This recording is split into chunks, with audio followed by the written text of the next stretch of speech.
3 கோடி ரூபாய் செலவில் புனரமைக்கப்பட்ட காஞ்சிபுரம் அறிஞர் அண்ணா பட்டு கைத்தறி நெசவாளர் கூட்டுறவு சங்கத்தின் அண்ணா பட்டு விற்பனை வளாகத்தை சென்னை தலைமைச் செயலகத்தில் இருந்து காணொலி வாயிலாக திறந்து வைத்து வருகிறார் முதலமைச்சர் மு.க. ஸ்டாலின். கூடுதல் விவரங்களை செய்தியாளர் பாரிகார்த்திக் வழங்க கேட்கலாம். பாரிகார்த்திக், வணக்கம். முழு விவரம்.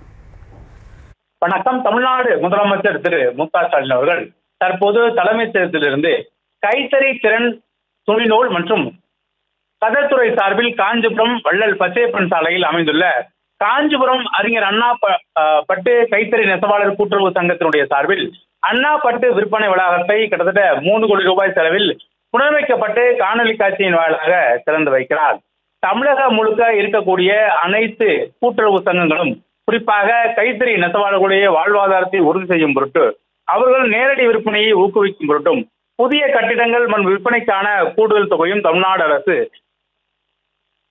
செலுத்தி வருகிறது. அதன் அடிப்படையிலே தற்போது கைத்தறி திறன் மற்றும் துணிநூல் மற்றும் கதர்துறையினுடைய சார்பில் காஞ்சிபுரம் வள்ளல் பச்சையப்பன் சாலையில் அமைந்துள்ள காஞ்சிபுரம் அறிஞர் அண்ணா பட்டு கைத்தறி நெசவாளர் கூட்டுறவு சங்கத்தில் அண்ணா பட்டு விற்பனை வளாகத்தை 3 கோடி ரூபாய் செலவில் புனரமைக்கப்பட்டு காணொலி காட்சியின் வாயிலாக முதலமைச்சர் தலைமைச் செயலகத்திலிருந்து துவக்கி வைக்கிறார்.